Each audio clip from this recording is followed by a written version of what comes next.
बिस्मिल्लाहिर्रहमानिर्रहीम। अस्सलाम वालेकुम। कैसे हैं आप सब दोस्त? उम्मीद करता हूँ खैरियत से होंगे। जैसा कि आप सब दोस्तों के इल्म में, आपने लॉ गार्ड के सिलेबस के हवाले से ये सीरीज़ स्टार्ट की हुई है। इससे पहले जो हमने लेक्चर अपलोड किया था वो कॉन्स्टिट्यूशन ऑफ पाकिस्तान में लॉ गार्ड के सिलेबस के हवाले से था। उसमें हमने डिटेल में डिस्कस किया था कि कौन कौन से आर्टिकल इंपॉर्टेंट हैं और उन सब आर्टिकल को हमने एक्सप्लेन भी किया था। वो आर्टिकल 1 से लेकर 40 तक जो प्रेम्बल है कॉन्स्टिट्यूशन ऑफ पाकिस्तान का, वो हमने डिस्कस किया था। उसमें फंडामेंटल राइट आर्टिकल 8 से लेकर 28 तक, और उसके बाद प्रिंसिपल ऑफ पॉलिसी के हवाले से जो भी इंपॉर्टेंट आर्टिकल्स थे जो पेपर में आ चुके हैं या आने हैं, जिस तरह स्टेटमेंट लॉ गैट के पेपर में पूछी जाती है, वो सब चीज़ें हमने डिटेल में डिस्कस की थी। आज का जो हमारा लेक्चर है वो भी लॉ गैट के सिलेबस के हवाले से ही है। इसमें हमने जो पहला पोर्शन हमने किया था 1 से लेके 40 आर्टिकल तक, उसमें तकरीबन 3 से 4 नंबर का पेपर आना है। जो आज का हमारा लेक्चर है इसमें भी तकरीबन 3 से 4 नंबर का पेपर ही आना है। और नहायत इंपॉर्टेंट ये पोर्शन है। ये ओवरऑल जनरल पब्लिक के लिए भी है कि एक गवर्नमेंट के स्ट्रक्चर को समझने के लिए कि पार्लियामेंट क्या चीज़ है, पार्लियामेंट किसे कहते हैं, इसके ऑर्गन क्या हैं, और ये किस तरह लेजिस्लेशन कानून साजी किस तरह करती है, कौन कौन से मराहल होते हैं, बिल कहाँ पे पेश किया जाता है, मसौदा कहाँ पे पेश किया जाता है, और कौन कौन से मराहल से होकर वो पास होता है, ऑर्डिनेंस क्या है, ऑर्डिनेंस की मियाद कितनी है, ये सारी चीज़ें आज के लेक्चर में हमने डिस्कस करनी है। आज का जो हमारा लेक्चर है वो लॉ गैट के सिलेबस के हवाले से बहुत ही इंपॉर्टेंट है। जो जो आर्टिकल हमने करने हैं इंशाल्लाह वही आर्टिकल अगर आप कर लेंगे तो वो पेपर में भी आएंगे। ये बहुत ही इंपॉर्टेंट आर्टिकल हैं जो मैंने लिखे हैं। ये आर्टिकल आप एक दफ़ा अच्छी तरह कर लें तो इंशाल्लाह पेपर अटैम्प्ट कर सकते हैं। पार्लियामेंट के हवाले से अगर हम बात करें, जो जनरल कंसेप्ट है वो ये है कि कोई समझता है कि जनाब पार्लियामेंट शायद नेशनल असम्बली है या सेनेट है, लेकिन पार्लियामेंट नेशनल असम्बली और सेनेट को मिला के पार्लियामेंट बोलते हैं। पार्लियामेंट के हवाले से अगर हम डिटेल में डिस्कस करें तो इसके हिस्से 3 बनते हैं। पहला सेनेट है जिसे हम अपर हाउस कहते हैं, दूसरा लोअर हाउस है, और तीसरा जो है वो इसका जो हिस्सा है, ऑर्गन नहीं है हिस्सा है, वो है बेसिकली इसका प्रेसिडेंट। इन तीनों को मिला के यह मुकम्मल होता है। जब भी लेजिस्लेशन की जाती है, कानून साजी की जाती है, तो इस हवाले से तीनों में जो बिल होता है वो जाता है और तीसरी जगह पे जाके फाइनल पास होता है। तो कुछ बिल ऐसे भी होते हैं जब प्रेसिडेंट पास ना भी करे, जॉइंट सेशन में पास हो जाते हैं, लेकिन ये पार्ट्स के हवाले से तीनों चीज़ें लाजमी हैं। और पार्लियामेंट का जो सिलेबस है लॉ गैट के हवाले से, पार्लियामेंट के पोर्शन में से, इसमें इसकी क्वालिफिकेशन, डिस्क्वालिफिकेशन है, कंपोजिशन है, टर्म्स हैं, और सारी चीज़ें इसमें आज हमने डिटेल में डिस्कस करनी है। पार्लियामेंट का जो आर्टिकल है वो स्टार्ट होता है आर्टिकल 50 से, और जो लास्ट इसका पार्लियामेंट का वो 89 तक जाता है। इसमें जो पहला पोर्शन है उसमें सारी पार्लियामेंट की कंपोजिशन है। दूसरे पोर्शन में जो आर्टिकल 62 से स्टार्ट होता है उसमें इसकी क्वालिफिकेशन है, डिस्क्वालिफिकेशन है। इसके बाद जो लास्ट वाला इसका पोर्शन है 70 से स्टार्ट होता है, उसमें लेजिस्लेशन के हवाले से, कानून साजी के हवाले से है, और 89 तक वो जाके ख़त्म हो जाता है। जो पार्लियामेंट है बेसिकली ये नेशनल असम्बली और सेनेट है। इसकी आज हमने मियाद पढ़नी है। मियाद कितनी है, ये कितने वक्त के लिए होते हैं, कौन सा परमानेंट हाउस है, कौन सा जो हाउस डिज़ोल्व हो सकता है, और इनके जो प्रिजाइडिंग ऑफिसर कौन कौन से हैं। उसके बाद इसकी जो मियाद फाइनल होती है कब स्टार्ट होती है और कितनी देर तक जाती है, ये सारी चीज़ें। जो पहला हमारा आर्टिकल है वो आर्टिकल है 50, मजलिस शूरा। मजलिस शूरा क्या है? बेसिकली जो पार्लियामेंट का कॉन्स्टिट्यूशनल नेम है, आइनी नाम है इसका, आइनी नाम इसका मजलिस शूरा है। पार्लियामेंट को जो हम बोलते हैं जब भी बोलते हैं, लेकिन अगर कानूनी लिहाज, आइनी लिहाज से हम देखें तो आइनी लिहाज से इसका नाम मजलिस शूरा है।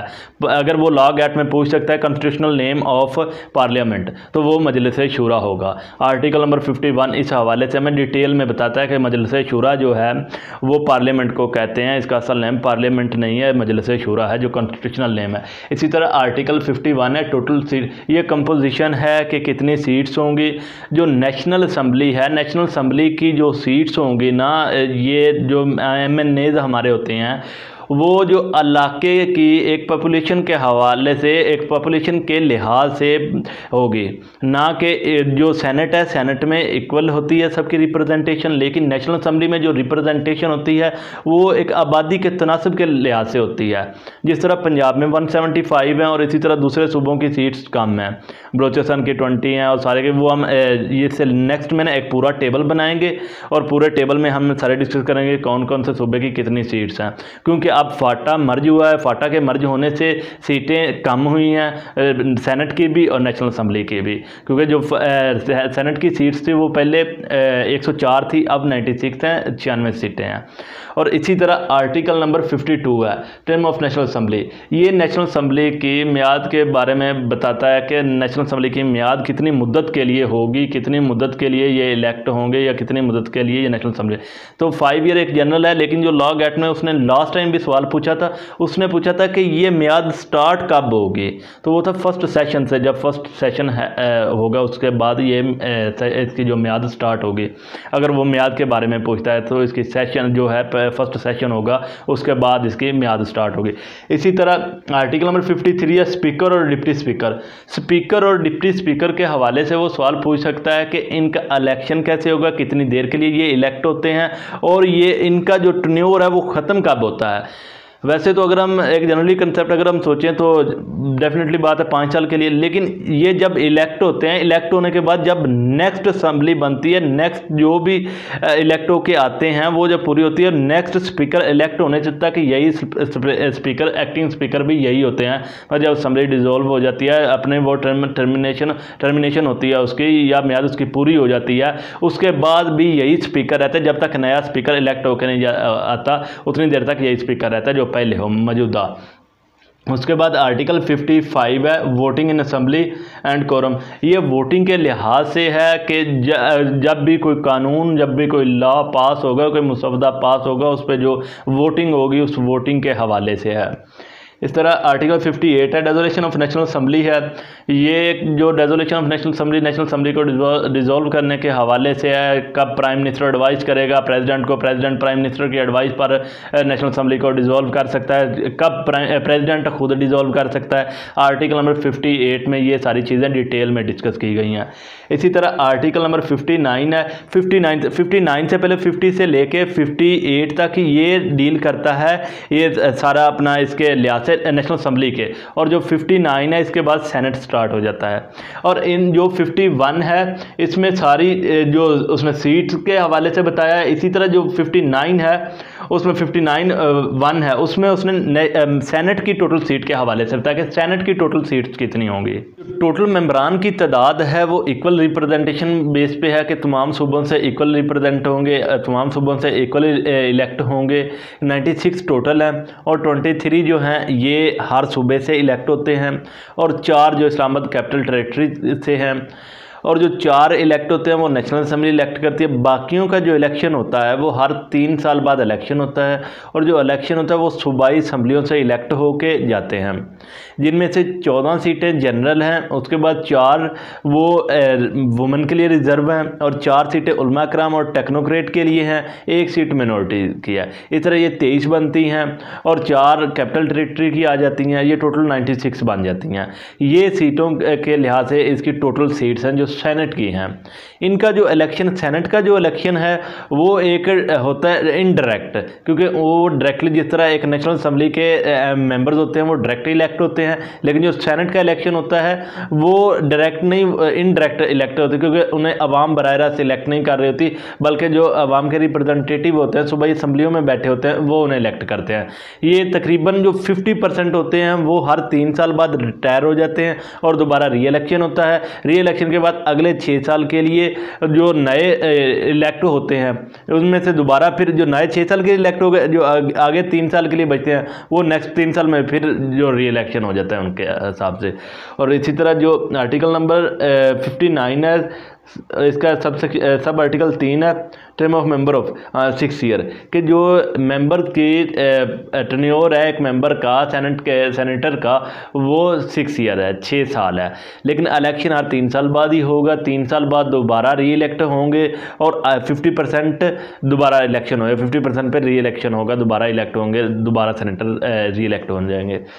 इस तरह आर्टिकल नंबर 60 है सब आर्टिकल 1 है इसका चेयरमैन डिप्टी चेयरमैन।